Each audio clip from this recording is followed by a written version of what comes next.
Il faut niquer même. 22 heures. Et Biloba.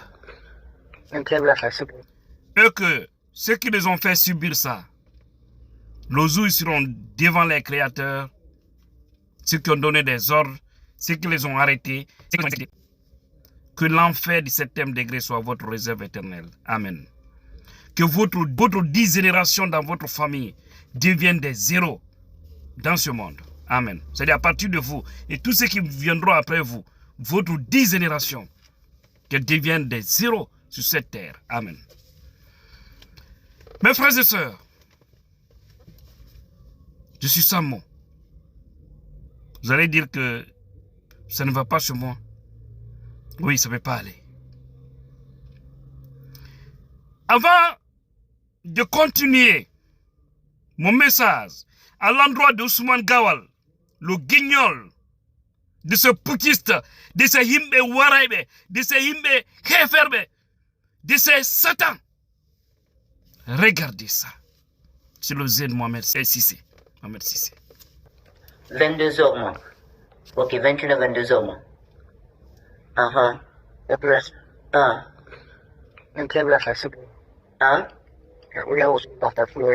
y a un élément qui est dans la civile.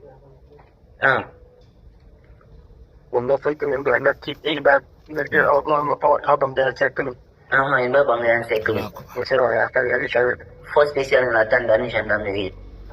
Pena quoi en faire dans la midi? Oui,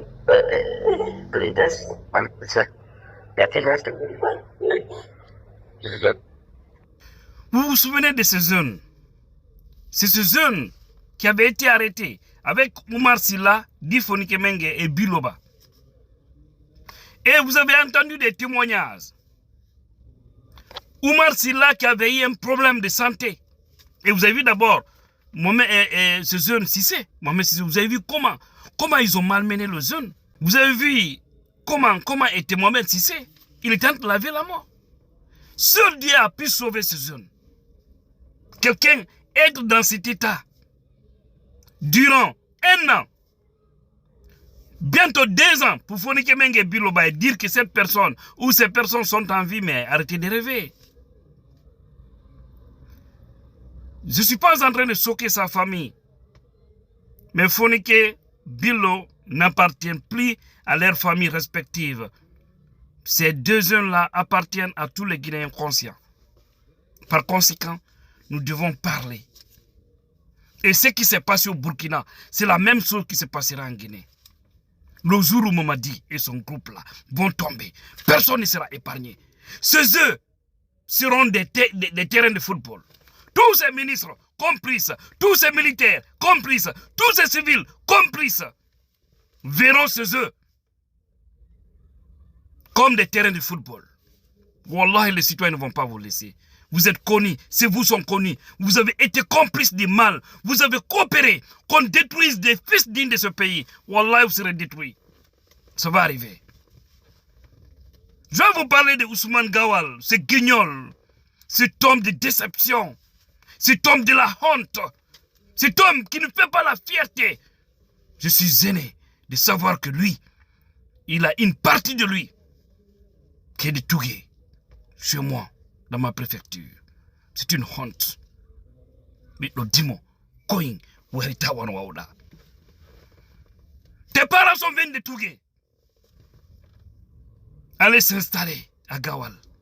Toi, tu es né là-bas, on t'appelle Ousmane Gawal, mais on sait que tu es de Tougué. Je suis gêné en tant que fils de Tougué de savoir qu'on peut avoir une personne comme toi qui n'a pas de. Il me tako. Aradar la wola. Atawa ma jibu go lagine.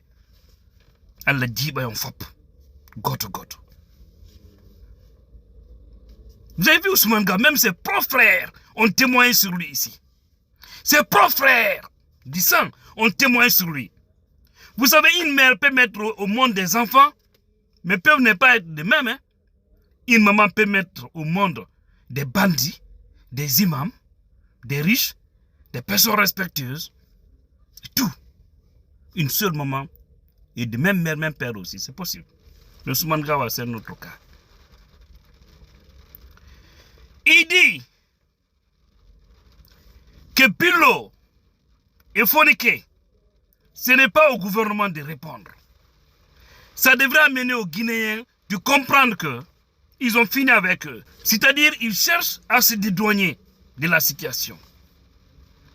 Et ils interpellent les Guinéens. Le 9 juillet 2026, ça sera 2 ans depuis que ces dignes fils ont été enlevés. Et je rêve voir le pouvoir poutiste, ces gangs qui sont à la tête de ce pays, ces personnes immorales, irréfléchies, mais démentir. Je souhaite qu'ils nous montrent Fonike et Bilo vivant. Mais le pourcentage est minime. Je vais vous donner des indices pour vous faire comprendre. Et on va encore parler de cet autre guignol, soi-disant ministre, Abouakar Kamara, qui dit maintenant les forages aussi en Guinée, qui vont envoyer des compteurs. C'est pour dire que c'est des gangs. C'est des... Non, mais c'est dommage. Regardez, je vais vous donner des indices pour vous dire qu'ils ont fini avec Fonike et Bilo. Je ne connais pas pour les Habib. Espérons qu'ils soient en vie. Regardez, chers Guinéens. Ousmane Gawa nous dit que ce n'est pas au gouvernement de répondre. C'est-à-dire, ils ont les destinées du pays, ils ont tous les moyens qu'il faut. C'est-à-dire les moyens de l'État dans leurs mains.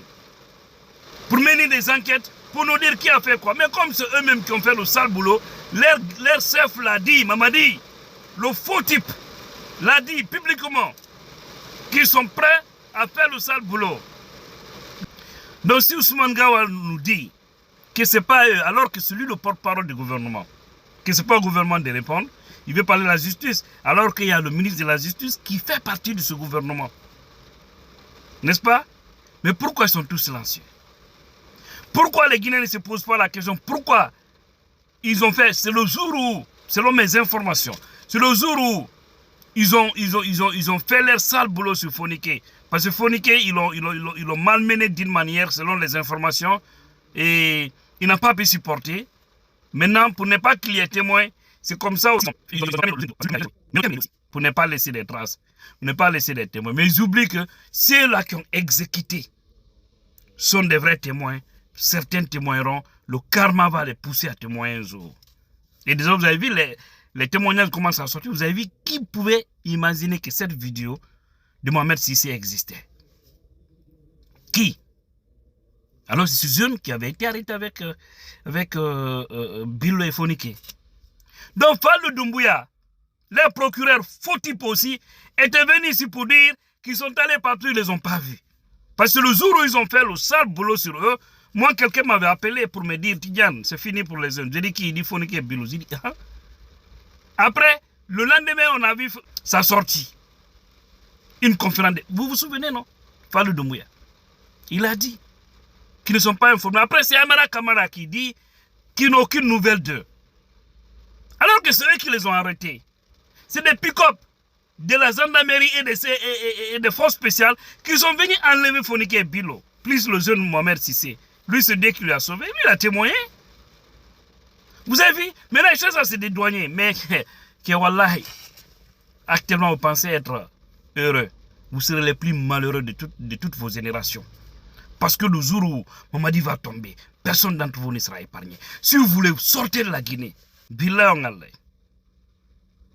Allah Akbar. On Allah.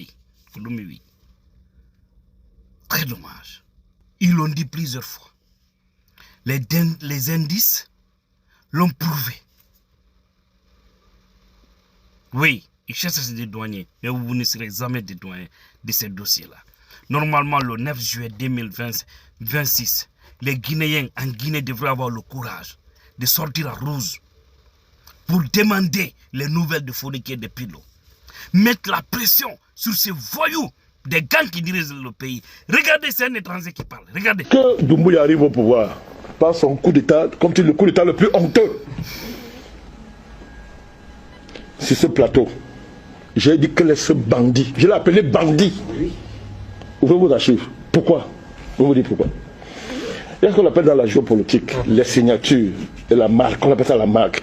Chaque coup d'État a une marque et une signature qu'il faut savoir décrypter sur le plan géopolitique. Je vous dis une chose, ça va vous surprendre. Quand quelqu'un arrive au pouvoir, en humiliant le prédécesseur, Ça, c'est la marque des coups d'État de la CIA des Occidentaux. Ce que je dis là, je parle à des initiés. Ils comprennent. De quoi est-ce qu'on parle? Qu'est-ce que mon frère Collet nous dit? Doumbouya ne peut rien apporter de bon à la Guinée. Absolument rien. Parce que les conditions de son arrivée au pouvoir, c'est-à-dire, relèvent de la haute trahison la plus, c'est-à-dire la plus absolue. C'est quoi? Vous appelez ça quoi? Simandou, c'est quoi? Le projet Simandou, ouais. C'est quoi? Peut-être pour les Guinéens, peut-être pour certaines personnes, c'est le plus grand projet au monde. Vous voulez qu'on vous sorte les tiroirs pour les grands projets au monde qui ont été réalisés à l'Afrique? Les plus grands projets du monde. Mais l'une des plus grandes réserves de fer à travers. Non, j'ai dit le projet Simandou. En matière de mines, là, je vous dis. Des mines dans le monde. Alors, il se peut que ça impressionne beaucoup. Ça impressionne les gens. Vous voulez rentrer dans l'histoire des grands projets africains. Vous allez voir combien de grands projets africains ont été faits ici à coup de publicité, de bruit. Ça n'a développé aucun pays. Simandou ne va apporter aucun développement. Vous avez écouté ce monsieur? Le coup d'État de Mamadi, c'est le plus honteux. Vous avez suivi dans ce qu'il a dit? Le plus honteux. Quelqu'un qui n'a pas la dignité de sa parole donnée. Quelqu'un qui a tenté d'humilier les anciens. Et lui pense réussir. Regardez Mamadi aujourd'hui, il est fini. Ce n'est qu'une question de jours, hein, cette affaire de Mamadi. Et pourquoi actuellement, les jours sont en train de s'arranger pour voir si après Mamadi, ils peuvent contrôler la situation. Parce qu'actuellement, là, ce n'est pas Mamadi qui dirige la Guinée. Je vous ai dit, sa femme prend la décision partout à son nom. Et c'est des gens comme ça qui engagent la Guinée. Une Française. Avec ses amis complices. Et puis on accepte ça. On est sérieux en Guinée. Est-ce qu'on est sérieux là? Parlons encore de cet autre guignol.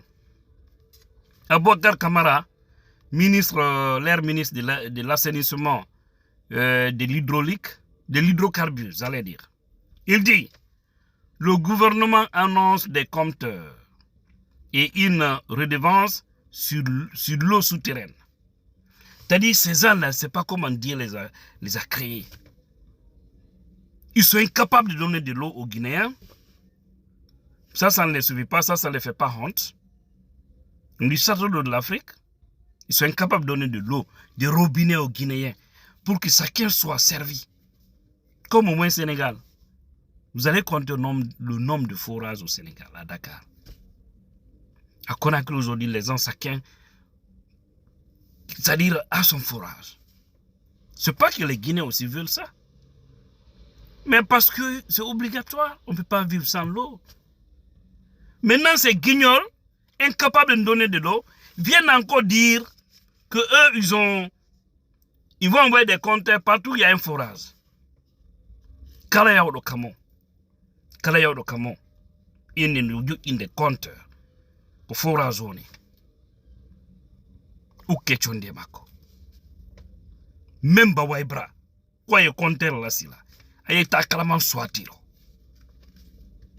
C'est des foutaises qu'on fait. C'est des foutaises. Des hommes irresponsables, incapables comme ça. Et puis, ils ne se gênent pas hein, de dire que, c'est qui est choquant. Il dit que, c'est-à-dire, ils ont une redevance sur l'eau souterraine. Ça veut dire que l'eau qui vient sous la terre là, que c'est pour eux. Ceux qui ont droit sur l'eau là. Ah non, mais les gens là, c'est-à-dire, mais Billah, c'est pas eux.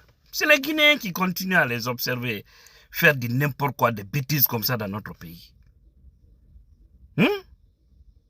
Non, Guinéens nous mounient. C'est pourquoi j'ai dit, je répète encore, vous connaissez le crapaud, non? Le crapaud. Vous prenez un crapaud, vous l'envoyez au palais, parce que les bœufs et autres là, c'est mieux. Mais crapaud là, tu envoies au palais, tu vas voir des Guinéens suivre. Certains vont suivre.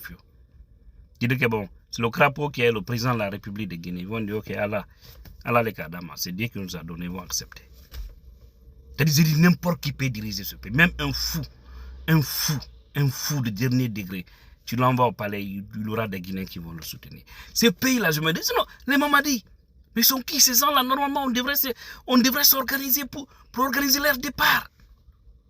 Les citoyens guinéens, les hommes militaires. On entend quoi? Et tu vas encore voir des maudits qui vont venir dans des commentaires ici, faire des commentaires, c'est-à-dire soutenir ces systèmes maléfiques. Mais pour vous, je ne me presse pas. Je ne dis pas si je ne vois pas, je vois, je vous bloque. Et moi, ma façon de bloquer, je te bloque pour ne plus me revoir.